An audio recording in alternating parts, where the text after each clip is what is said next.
노화 자체는 막을 수 없지만 속도는 늦출 수 있습니다. 그러려면 제대로 된 영양 섭취가 중요한데요. 바로 이럴 때 도움을 줄 수 있는 게 밤입니다. 나이가 들면 가장 먼저 어디가 약해질까요? 대부분 뼈라고 생각하시는데 사실 뼈만의 문제는 아닙니다.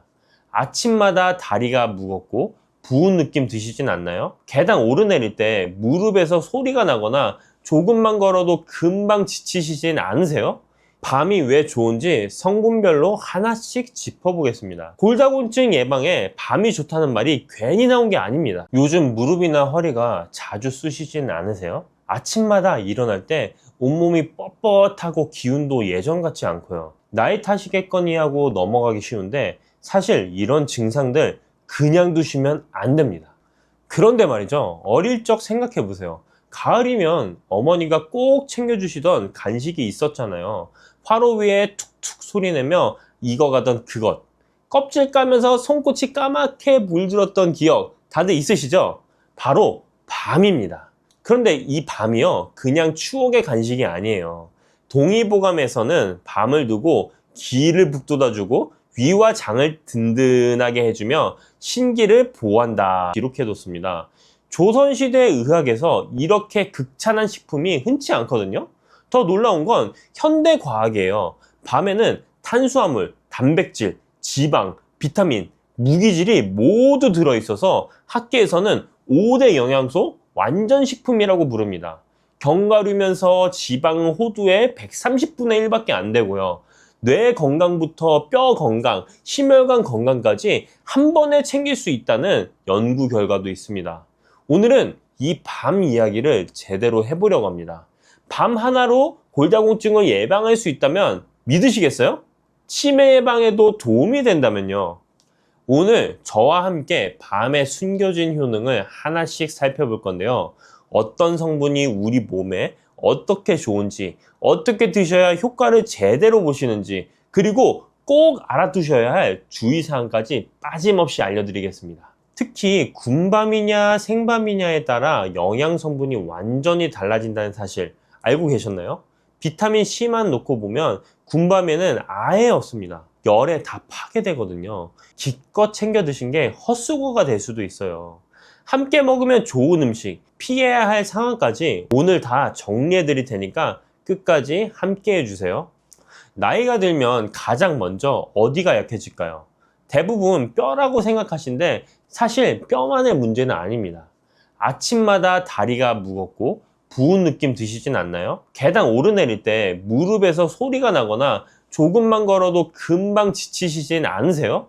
예전엔 그냥 넘겼던 피로가 요즘은 며칠씩 가시지 않고요. 그냥 나이 탓이라고 넘기기 쉽습니다. 하지만 이게 계속되면 문제가 커집니다. 뼈가 약해지면 낙상이나 골절 위험이 높아지고 뇌 기능이 떨어지면 기억력 감퇴로 이어집니다. 심혈관이 약해지면 더 말할 것도 없고요. 걷는 것도 귀찮아지고 나가기도 싫어지죠. 사람 만나는 것도 부담스러워지고요. 몸이 불편하니 마음도 자꾸 움츠러들게 됩니다. 그렇다면 왜 이런 일이 생기는 걸까요? 우리 몸은 나이가 들면 자연스럽게 변합니다. 뼛속 칼슘이 점점 빠져나가고 근육량은 줄어들며 세포 재생 속도도 느려지죠. 이건 누구나 겪는 자연스러운 노화 과정이에요. 문제는 여기에 나쁜 습관이 더해질 때입니다. 운동이 부족하면 칼슘이 뼈에 제대로 흡수되지 않아요. 비타민 D가 부족해도 마찬가지고요.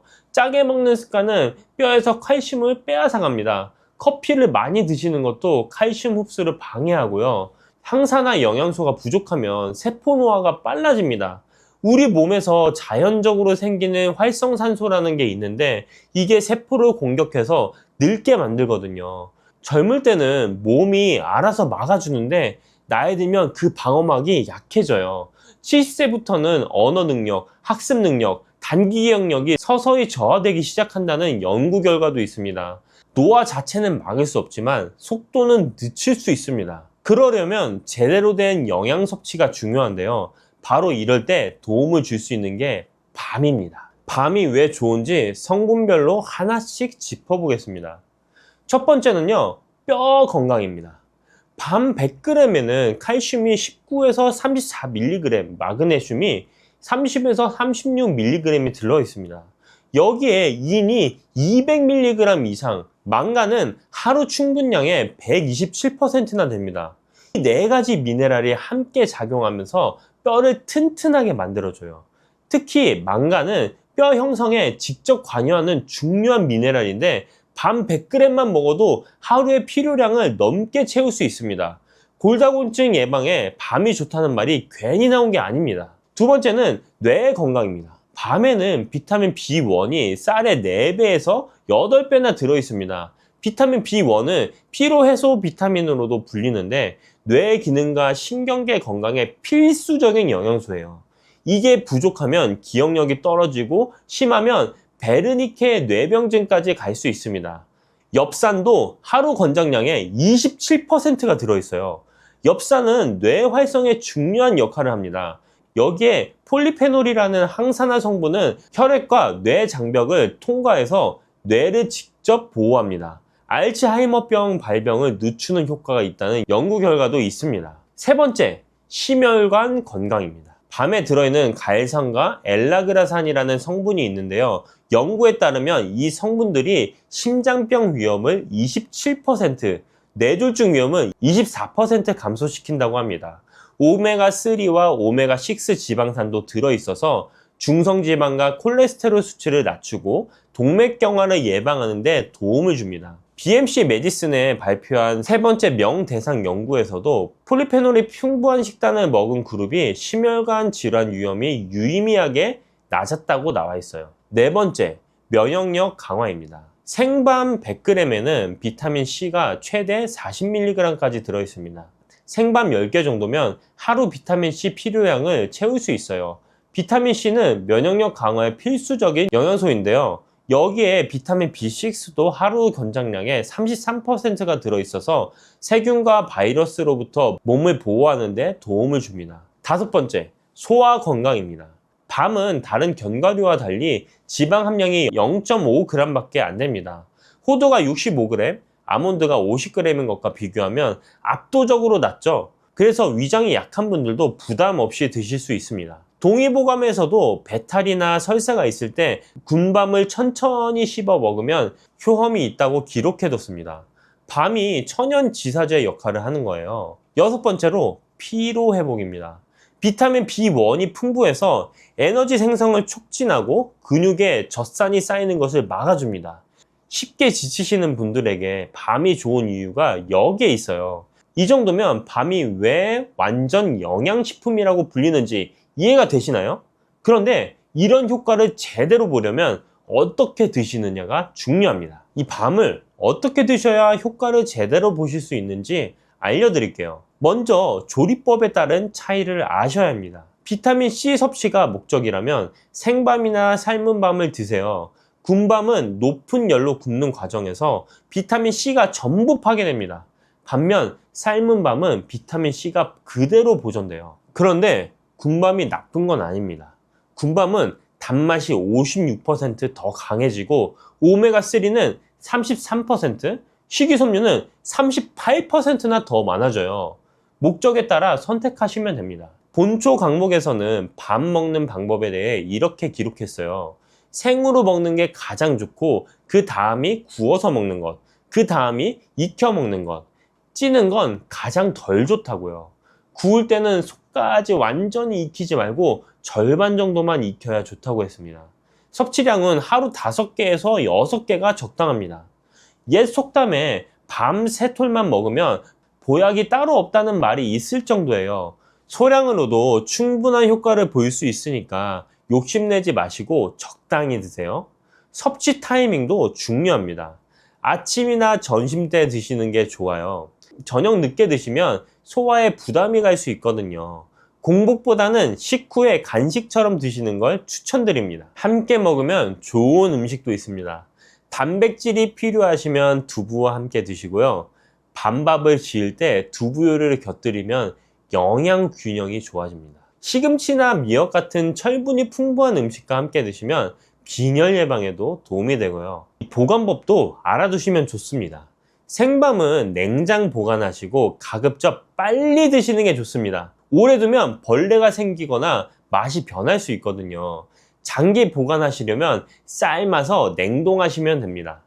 이거는 활용법도 다양합니다. 밤밥, 밤죽, 밤조림 같은 전통 음식도 좋고 샐러드에 넣어 드셔도 맛있어요. 치아가 불편하신 분들은 밤죽이나 밤스프 형태로 드시면 부담이 적습니다. 술 드시는 분들께는 생밤을 안주로 추천드립니다. 생밤의 비타민C가 아세트알데히드 생성을 억제하고 알코올 산화를 촉진해서 숙취 해소에도 도움이 됩니다. 단, 군밤은 비타민C가 없으니까 숙취 해소 효과를 기대하기 어렵습니다. 이렇게 좋은 밤이지만 주의하셔야 할 부분도 있습니다. 이 부분은 꼭 기억해 주세요. 첫 번째, 당뇨 환자분들은 섭취량을 조절하셔야 합니다. 밤에는 탄수화물 함량이 33에서 37%로 꽤 높아요. 혈당 부하 지수도 58로 고혈당 부하 식품에 해당됩니다. 몸에 좋다고 많이 드시면 혈당이 급격히 올라갈 수 있으니까 반드시 적정량만 드시길 바랍니다. 두 번째, 신장 질환이 있으신 분들도 주의가 필요합니다. 밤에는 칼륨이 100g당 439에서 592mg이나 들어있어요. 건강한 분들에게는 노폐물 배출에 도움이 되지만 신장 기능이 저하된 분들은 고칼륨 혈증 위험이 있습니다. 드시기 전에 담당 의사 선생님과 상담하시는 게 좋습니다. 세 번째로는 알레르기 반응이 나타날 수 있습니다. 밤 알레르기가 있으신 분들은 가려움증, 발진, 두드러기, 심하면 호흡 곤란까지 올 수 있어요. 특히 꽃가루 알레르기가 있으신 분들 중에 약 15%가 밤 알레르기를 함께 가지고 있다는 연구 결과도 있습니다. 재밌는 건 생밤에는 알레르기 반응이 있어도 삶거나 구운 밤은 괜찮은 경우가 있다는 거예요. 열 처리 과정에서 알레르기를 유발하는 단백질이 변성되기 때문입니다. 생밤을 드시고 불편하셨던 분들은 익힌 밤을 시도해 보세요. 네 번째, 과다 섭취하면 소화불량이 될 수 있습니다. 밤에는 식이섬유가 풍부하다 보니 많이 드시면 복부 팽만감이나 가스가 찰 수 있어요. 위장이 약하신 분들은 천천히 오래 씹어 드시고 물도 충분히 드세요. 불용성 식이섬유를 많이 드시면서 수분 섭취가 부족하면 오히려 변비가 생길 수도 있거든요. 다섯 번째, 철분제와 함께 드시면 안 됩니다. 밤에 들어있는 타닌 성분이 철분과 미네랄의 흡수를 방해할 수 있습니다. 빈혈 치료 중이신 분들은 철분제 복용 시간과 밤 섭취 시간을 2~3시간 정도 떼어 놓으시는 게 좋습니다. 여섯 번째로는 체중 관리 중이신 분들에게 양 조절이 필요합니다. 밤이 저지방 식품이긴 하지만 탄수화물이 높아서 과다 섭취하면 체중 증가의 원인이 될 수 있어요. 하루에 5개에서 6개 정도 이 적정량을 꼭 지켜주시길 바랍니다. 마지막으로 동의보감에 기록된 금기사항도 참고하시길 바랍니다. 감기에 걸렸을 때 비만인 경우 소화불량이 있을 때 변비가 있을 때는 밤을 피하라고 되어 있어요. 또 밤은 성질이 따뜻한 식품이어서 몸에 열이 많으신 분들도 많이 드시면 좋지 않습니다. 아까 알려드린 좋은 점들도 이 주의사항을 지키셨을 때 제대로 효과를 보실 수 있습니다. 자, 오늘 밤에 대해 많은 이야기를 나눴는데요. 핵심만 다시 정리해서 드릴게요. 밤은 탄수화물, 단백질, 지방, 비타민, 무기질 모두 갖춘 완전 영양식품입니다. 비타민 B1은 쌀의 4배에서 8배, 망간은 하루 필요량의 127%나 들어있고요. 갈산, 엘라그산, 카테칸, 폴리페놀 같은 항산화 성분이 풍부해서 심혈관 건강, 뇌 건강, 간 건강에 두루 도움이 됩니다. 특히 우리 시니어분들께 밤이 좋은 이유는 소화가 잘 되면서도 뼈와 뇌, 심혈관을 동시에 챙길 수가 있기 때문이에요. 지방 함량이 0.5g밖에 안 되니까 체중 관리 걱정도 덜 하시고요. 드실 때는 목적에 따라 조리법을 선택하세요. 비타민C가 필요하시면 생밤이나 삶은 밤, 식이섬유의 단맛을 원하시면 군밤이 좋습니다. 하루 적정량은 5개에서 6개입니다. 옛말에 밤 3톨이면 보약이 따로 없다고 했잖아요. 소량으로도 충분한 효과를 볼 수 있으니까 욕심내지 마시고요. 당뇨 환자분들과 신장 질환이 있으신 분들은 섭취량 조절이 꼭 필요합니다. 알레르기 여부도 확인해 보시고 밤 드실 때는 물도 충분히 드세요. 동의보감에서 극찬하고 현대과학이 효능을 입증한 밤, 이제 그냥 간식이 아니라 건강을 지켜주는 보약으로도 챙겨 드시면 좋습니다. 가을 지나도 밤은 언제든 구하실 수 있으니까요. 오늘부터 식탁에 밤 한 그릇 올려놓으시는 건 어떨까요? 혈관을 깨끗하게 하고 당뇨를 예방하려면 땅콩을 이렇게 드셔야 합니다. 여러분, 땅콩 좋아하시는 분 있으신가요? 저는 땅콩과 건어물을 안주로 참 좋아하는데요. 이런 맛있는 땅콩이 건강에 좋은 효능들이 많다는 것 혹시 아시나요? 심심풀이 땅콩이라는 말이 있을 정도로 땅콩은 우리에게 매우 친숙한 음식인데요. 하지만 땅콩의 그 놀라운 효능을 제대로 아는 분은 많이 없을 거예요. 땅콩이 얼마나 우리 몸에 좋은 영향을 미치는지, 그리고 어떻게 섭취하면 더 좋은 효과를 볼 수 있는지 땅콩에 대해서 자세히 알아보겠습니다. 어렸을 적에 키가 작은 친구를 땅콩 같다고 놀리지 않으셨나요?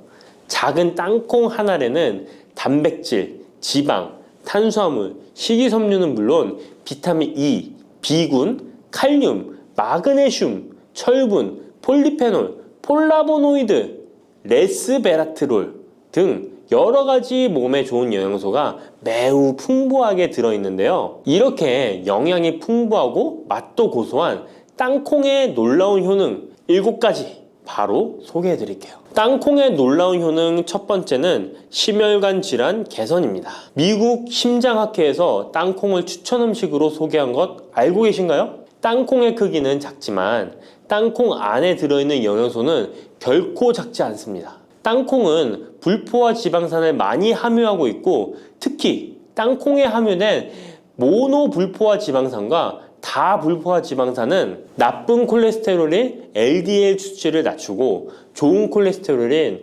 HDL을 높이는 데 도움이 됩니다. 또한 땅콩에 함유된 단일 불포화 지방산은 혈중 콜레스테롤 수치를 낮추는 데 도움을 주는데요. 혈중 콜레스테롤이 낮아져 심장 건강을 지키는데 매우 좋은 작용을 하는 것이죠. 또한 땅콩은 불포화 지방산이 풍부하고 비타민 E가 풍부하게 들어있어 심혈관 건강에 도움을 주고 혈관을 보호하며 혈액순환과 동맥경화증을 예방하고 심장 질환의 위험을 줄여줍니다. 또한 땅콩은 마그네슘, 칼륨, 식이섬유와 같은 심혈관 건강에 중요한 영양소를 함유하고 있어 혈압을 조절하고 혈관을 건강하게 유지하는 데 도움을 준다는 것 꼭 기억해 주세요. 땅콩의 놀라운 효능 두 번째는 뇌 건강에 도움을 주는 것입니다. 땅콩에는 레시틴과 비타민 E가 들어있는데요.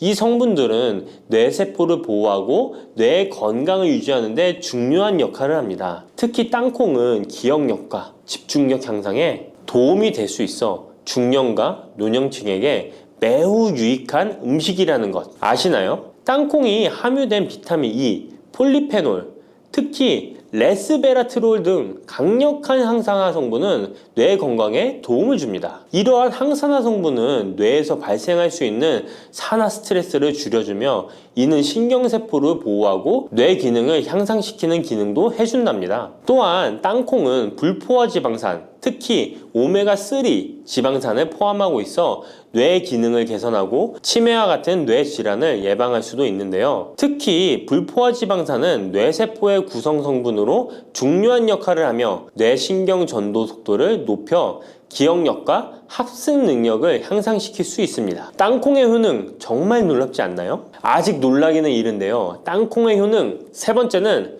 체중 관리에 도움을 주는 것입니다. 땅콩은 단백질과 섬유질이 풍부해서 조금만 먹어도 포만감을 오래 유지시켜주는데요. 그래서 과식을 예방하고 체중을 관리하는 데 도움을 줄 수 있죠. 그냥 땅콩도 좋지만 땅콩을 갈아 만든 땅콩 버터도 포만감을 오래 유지시켜줘서 과식을 방지하는 데 효과적입니다. 또한 단백질과 지방산이 풍부해서 에너지를 공급하고 건강한 체중 관리를 돕습니다. 하지만 모든 음식은 과유불급, 작지만 영양이 풍부한 땅콩은 고칼로리 식품이기 때문에 하루에 10알에서 20알 정도 적당량을 섭취하는 것이 중요하다는 것 꼭 기억해 주세요. 땅콩의 놀라운 효능 네 번째는 바로 당뇨 관리 효능입니다. 땅콩이 당뇨에 효능이 있다니 신기하죠? 땅콩에는 불포화 지방산이 많이 함유되어 있고 혈당 수치가 낮아서 혈당을 천천히 올리는 효과가 있는데요. 그래서 당뇨병 환자들에게도 좋은 간식으로 평가되고 있습니다. 또한 땅콩에 포함된 섬유질과 단백질이 혈당을 안정적으로 유지하는 데 도움을 주는데요.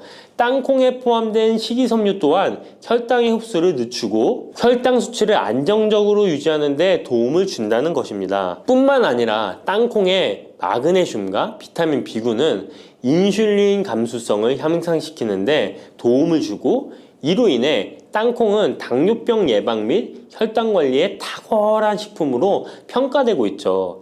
땅콩의 효능 정말 놀랍지 않나요? 아직 안 끝났습니다.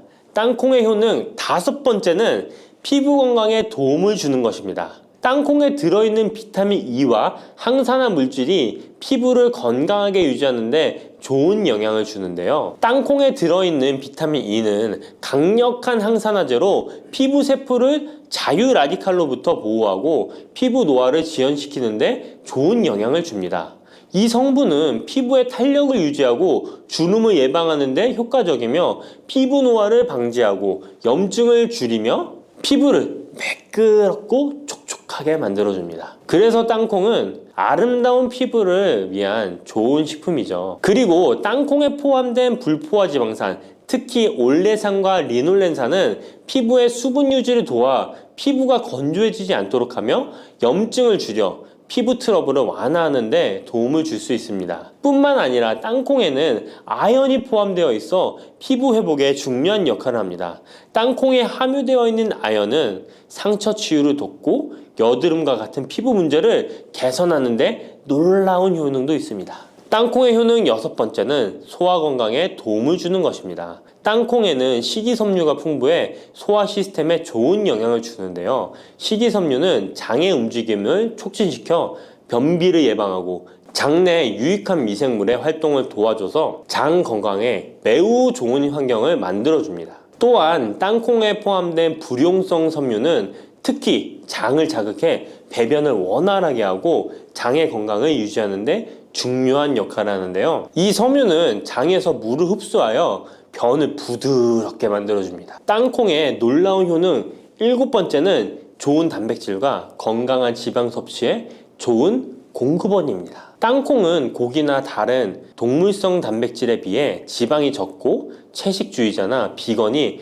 단백질을 섭취할 때 아주 유용한 대체 식품이 될 수 있는데요. 100g의 땅콩은 약 25에서 30g의 단백질을 함유하고 있다는 것 아시나요? 우리가 흔히 좋은 단백질 공급 식품이라고 생각하는 닭가슴살의 단백질 함량이 100g당 30에서 35g이라는 걸 생각해보면 단백질 함량은 닭가슴살에 비해 살짝 낮지만 대신 건강한 불포화 지방산과 다른 다양한 영양소도 다량 함유되어 있어 단백질을 섭취하기에 충분히 좋은 식품이랍니다. 이렇게 건강에 놀라운 효능이 있는 땅콩, 아무렇게나 드시면 땅콩의 효능을 100% 섭취할 수 없다는 것 아시나요? 보통 땅콩을 어떻게 조리해서 드시나요? 구워서? 볶아서? 삶아서? 모두들 좋아하는 방법이 다르실 텐데요. 생땅콩을 먹는 것이 가장 좋다라고 들으신 분들도 있으실 거예요. 과연 땅콩을 가공하지 않고 생으로 먹는 것이 가장 좋은 방법일까요? 정답은 아니오입니다. 생땅콩에는 독성이 있을 수 있는 물질인 아플라톡신이 포함되어 있을 수 있기 때문에 이를 피하기 위해서는 반드시 충분히 익혀 먹어야 하는데요. 볶거나 구운 땅콩은 아플라톡신을 제거할 수 있어 안전하게 섭취할 수 있지만 그보다는 땅콩을 삶아서 먹는 것이 더 건강에 좋다는 것 알려드릴게요. 땅콩을 삶았을 때 더욱 건강에 좋은 이유 몇 가지가 있는데요. 바로 알려드릴게요. 첫 번째, 삶은 땅콩은 볶은 땅콩에 비해 항산화 성분이 더 많습니다. 볶을 때 일부 항산화 성분이 파괴될 수 있고 또한 땅콩의 껍질에는 폴리페놀과 레스베라트롤이 풍부하게 함유되어 있기 때문에 땅콩을 볶은 뒤 버리는 껍질은 이런 몸에 유익한 성분들을 섭취할 수 없기 때문입니다. 두 번째, 삶은 땅콩은 과일산이 더 적고 식이섬유도 풍부한데 이로 인해 소화가 더 용이합니다. 세 번째, 삶은 땅콩은 아크릴아마이드라는 발암 물질이 덜 생성됩니다. 아크릴아마이드는 고온에서 볶을 때 발생할 수 있는데 삶은 과정에서는 이 유해 물질이 생성되지 않습니다. 이제는 건강을 위해 삶아 드셔야 한다는 것 아셨죠? 하지만 땅콩을 섭취하시기 번거롭거나 조금 더 쉽게 섭취하고 싶은 분들도 있으실 텐데요. 이런 분들은 땅콩 버터를 드시면 됩니다. 땅콩 버터는 땅콩에 버터를 넣은 거 아니야? 라고 생각하시는 분도 있으시죠? 그것은 아니고 땅콩을 계속해서 갈게 되면 크림과 같은 형태로 변하게 되는데 이게 마치 버터처럼 부드러워 땅콩 버터라고 부르는 것입니다. 땅콩 버터는 땅콩의 영양소를 그대로 담고 있어 섭취할 때 매우 편리한데요. 다만 가공된 버터에는 설탕이나 염분이 추가될 수 있기 때문에 첨가물이 없는 순수한 땅콩 버터를 선택하는 게 좋겠죠? 땅콩 버터는 샐러드 드레싱에 넣거나 통밀빵에 발라 먹으면 더욱 맛있고 건강하게 섭취할 수 있습니다. 맛도 좋고 건강에도 좋은 땅콩, 이렇게 좋은 땅콩도 섭취하실 때 몇 가지 주의할 점이 있다는 것 알고 계신가요? 땅콩을 섭취할 때 주의할 점들 알려드릴게요. 땅콩 섭취 시 유의할 점 첫 번째는 알레르기입니다. 땅콩 알레르기 있는 분은 절대 땅콩을 드시면 안 되는데요. 땅콩은 알레르기를 일으킬 수 있는 대표적인 식품이기 때문에 본인이 알레르기가 있는 걸 인지하시는 분이라면 절대 피하셔야 합니다. 땅콩 알레르기는 가벼우면 목, 혀의 가려움이나 발진 등이 일어날 수 있는데요. 만약 알레르기 증상의 정도가 심하다면 호흡곤란, 혈압저하, 아나필락시스 등 매우 심각한 반응을 일으킬 수 있으므로 알레르기 반응이 있다면 즉시 땅콩 섭취를 중단하시고 의사와 상담받는 것이 필요합니다. 또한 땅콩이 들어간 음식이 아니어도 전에 같은 조리기구를 사용해서 만든 요리도 땅콩의 성분이 남아있을 수 있어 알레르기가 있는 사람에게는 위험할 수가 있는데요. 알레르기가 있는 분은 꼭 땅콩이 들어갈 수 없는 환경에서 조리가 된 건지 확인하는 게 중요합니다. 땅콩을 섭취할 때 유의사항 두 번째는 과다 섭취입니다. 고소한 땅콩은 손으로 집어먹기도 쉬워서 한 번 먹기 시작하면 하나, 둘 계속 입으로 들어가게 되는데요. 하지만 이렇게 계속 먹다간 아무도 모르는 사이에 체중이 증가할 수 있습니다. 땅콩은 고칼로리 식품이기 때문인데요. 하루 권장 섭취량은 약 10알에서 20알 정도 넘기지 않도록 주의하시고 적당량을 섭취하는 것이 중요합니다. 세 번째, 땅콩 섭취 시 주의할 점은 염분과 설탕이 추가된 가공식품을 피하는 것입니다. 땅콩이 몸에 좋다고 해서 시중에 판매되는 땅콩 버터나 땅콩 과자까지 좋은 것은 아닌데요. 땅콩의 겉면 위에 염분이나 설탕이 많이 포함된 제품들이 있습니다. 이러한 제품을 자주 섭취하면 혈압 상승이나 당뇨 유발 등의 문제가 발생할 수 있으므로 첨가물이 적은 제품을 선택하는 것이 좋습니다. 또한 땅콩 버터를 섭취할 때도 뒤에 성분표를 꼭 확인하셔야 하는데요. 맛으로 먹는 거라면 상관없지만 건강을 위해서 땅콩 버터를 섭취하시는 것이라면 100% 땅콩으로만 만들어진 제품인지 살펴보시고 구매해야 합니다. 땅콩 섭취 시 유의할 점 네 번째는 보관이 잘 된 땅콩을 섭취해야 하는 것입니다. 땅콩이 건조된 식품이라고 생각해서 실온에 대충 보관해 놓진 않으셨나요? 땅콩은 고지방 식품으로 지방산이 많이 포함되어 있기 때문에 산패가 될 수 있는데요. 산패된 지방산은 인체에 유해한 물질인 과산화지질을 생성할 수 있으며 이는 세포와 조직에 손상을 일으킬 수 있습니다. 땅콩이 보관 상태가 부적절해지면 곰팡이가 자주 발생하는데 이 곰팡이는 아플라톡신이라는 독소를 생성할 수 있습니다. 아플라톡신은 강력한 발암 물질로 알려져 있으며 장기적으로 섭취할 경우 간에 손상을 주거나 간암을 일으킬 수 있는 위험한 물질이죠. 따라서 땅콩을 보관할 때는 통풍이 잘 되고 건조한 장소에 보관해야 하며 곰팡이가 발생한 땅콩은 절대 섭취해서는 안 됩니다. 녹두는 이렇게 드셔야 당뇨가 예방되고 혈당이 쑥 떨어집니다. 한의학에서는 약으로 사용할 정도로 약효가 뛰어난 식재료가 녹두입니다. 우리 선조들은 이 약효를 잘 알고 일반 가정에서도 많이 사용했습니다. 이런 녹두가 만병의 근원인 고혈압과 당뇨에도 좋다는 사실 알고 계셨나요? 그런데 이렇게 좋다는 녹두도 잘 알고 드셔야 하는데요. 잘못 드시면 우리 몸에 독이 될 수도 있고 잘 드시면 보약이 될 수도 있습니다. 녹두는 어떻게 또 무엇과 먹어야 되고 주의할 점은 무엇인지 모두 알려드릴게요. 녹두에 약간 거친 식감을 싫어하시는 분들이 껍질을 까고 녹두 속 알맹이만 드시는데요. 녹두에 놀라운 영양 성분들이 거의 다 껍질에 있기 때문에 녹두 껍질은 반드시 함께 드셔야 합니다. 녹두에는 식이섬유가 풍부하고 소화를 돕는 효소가 많아 소화가 잘 안 되는 분들이 드시면 도움이 되는데요. 녹두에 풍부한 식이섬유가 장 운동을 활발하게 하고 소화를 돕는 효소가 장내의 유익균을 풍성하게 해줘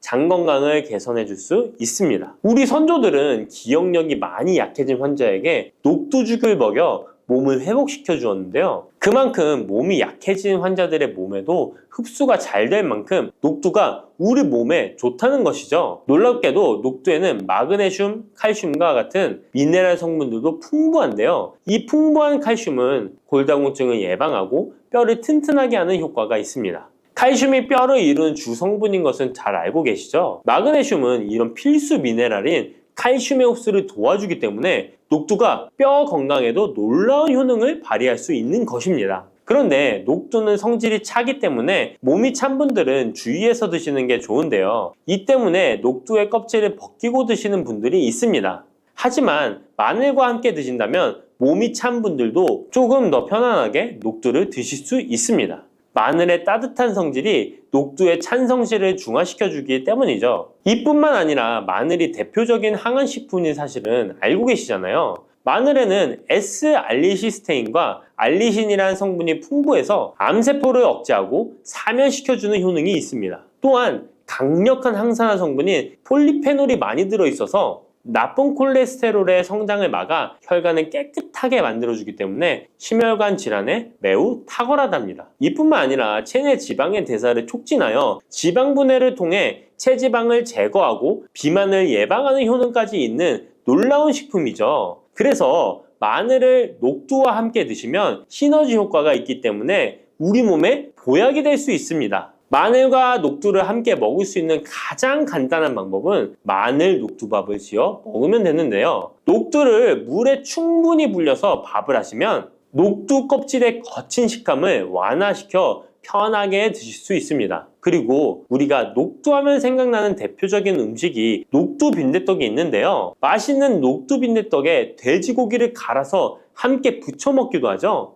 이 방법은 영양학적으로도 탁월한 조합이 됩니다. 녹두에 부족한 필수 아미노산인 트립토판 같은 성분이 돼지고기에 풍부하게 들어있기 때문인데요. 트립토판이나 메티오닌 같은 필수 아미노산은 우리 몸에서 합성되지 않아 반드시 음식을 통해 섭취해야 합니다. 돼지고기가 이런 아미노산의 훌륭한 공급원이 될 수 있기 때문에 나이가 들면서 기력이 약해진 분들이 녹두와 돼지고기를 함께 드시게 되면 기력 회복에 좋은 효과를 보실 수 있습니다. 또한 돼지고기에는 단백질이 풍부하여 근육을 튼튼하게 하는데 도움을 주고 풍부한 비타민 B1은 피로 회복과 신경 안정에도 매우 효과적입니다. 철분도 풍부해 나이가 들며 부족해지는 철분 보충에도 효과를 볼 수 있고 필수 지방산인 리놀렌산이 많아 동맥경화와 고혈압 같은 성인병의 예방, 아연, 셀레늄, 비타민 B6 등의 영양소가 면역력을 강화하는 데에도 도움을 줍니다. 녹두는 또한 혈당을 낮춰주고 인슐린 감수성을 높여주는 효능이 있어서 당뇨 관리에도 너무 좋은 식품인데요. 풍부한 식이섬유는 소장에서 당의 흡수를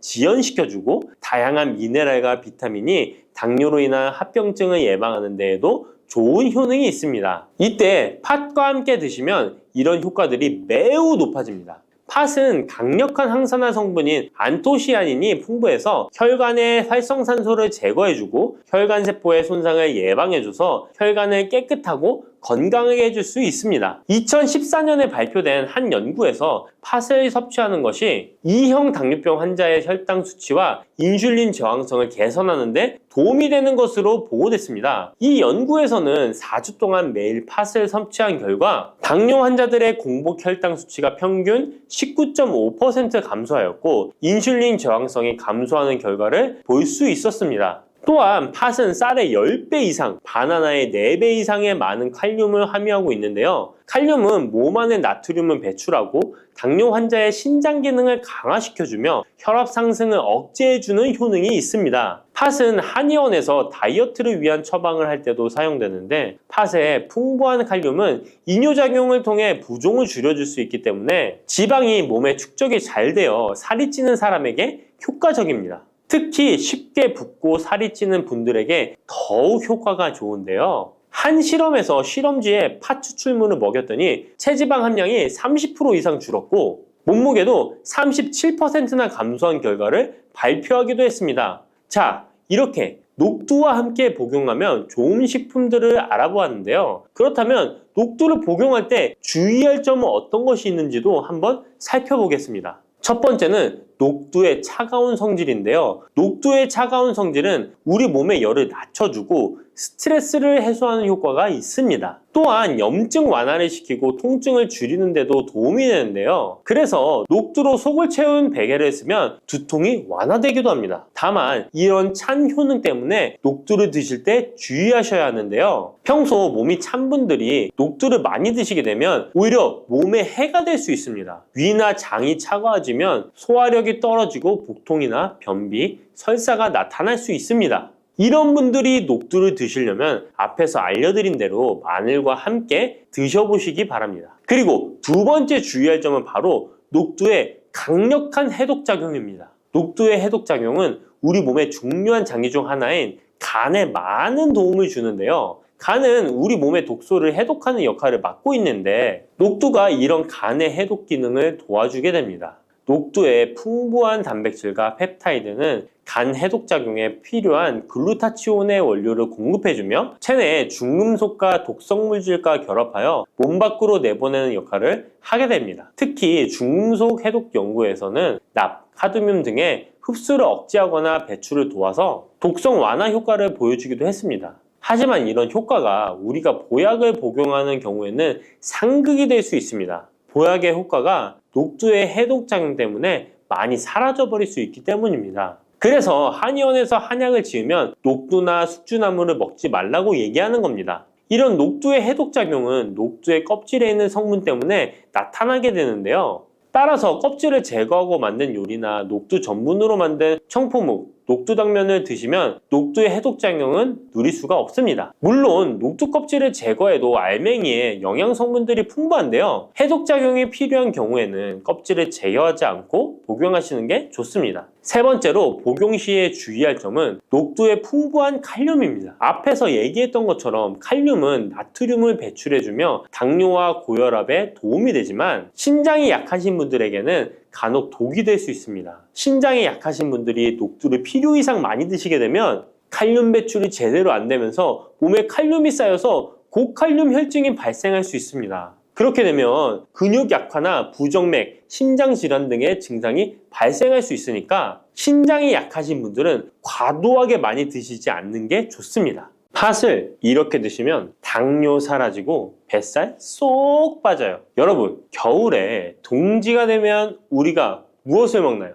바로 팥죽이죠. 또 겨울 간식으로 이 팥이 들어간 붕어빵, 호빵 같은 간식도 자주 먹는데요. 이 팥과 함께 먹으면 보약과 같은 효과를 만들 수 있는 식품들도 있고 또 잘못 먹으면 오히려 건강에 마이너스가 되는 음식도 있습니다. 그래서 오늘은 이 팥의 효능 8가지와 드실 때 주의할 점, 그리고 함께 드시면 좋은 음식 4가지에 대해 알려드리겠습니다. 팥하면 생각나는 음식이 있으신가요? 저는 사람들이 평소에 팥을 많이 안 먹는다고 생각했는데 의외로 팥이 들어간 음식이 많이 있더라고요. 대표적인 음식은 시루떡이 있고요. 겨울에 간식으로 많이 먹는 붕어빵, 또 제과점에서 사 먹는 빵들에도 팥이 많이 들어있습니다. 여름엔 팥빙수도 많이 먹고요. 겨울엔 팥죽도 종종 먹게 됩니다. 자, 이런 팥 요리를 집에서 해먹는 경우도 많은데 팥을 집에서 직접 삶을 때 혹시 소다를 넣고 삶는 분들 많으시지 않나요? 팥을 삶을 때 소다를 넣게 되면 팥의 색상이 더욱 선명해지고 팥을 더욱 부드럽게 해주어 팥을 삶는데 걸리는 시간을 단축시켜주기 때문인데요. 하지만 앞으로는 절대 소다를 사용하시지 마시기 바랍니다. 그 이유는 소다를 넣고 팥을 삶게 되면 팥의 영양소가 파괴돼서 팥의 좋은 성분을 먹을 수 없게 되기 때문인데요. 자, 그래서 어떻게 팥 요리를 하는 게 좋은지 알려드릴게요. 팥을 삶을 때 먼저 흐르는 물에 깨끗이 세척해서 이물질을 제거해 주시고요. 물에 담가 약 4시간 정도 불려주십니다. 그렇게 불린 팥을 물에 넣어 삶아주면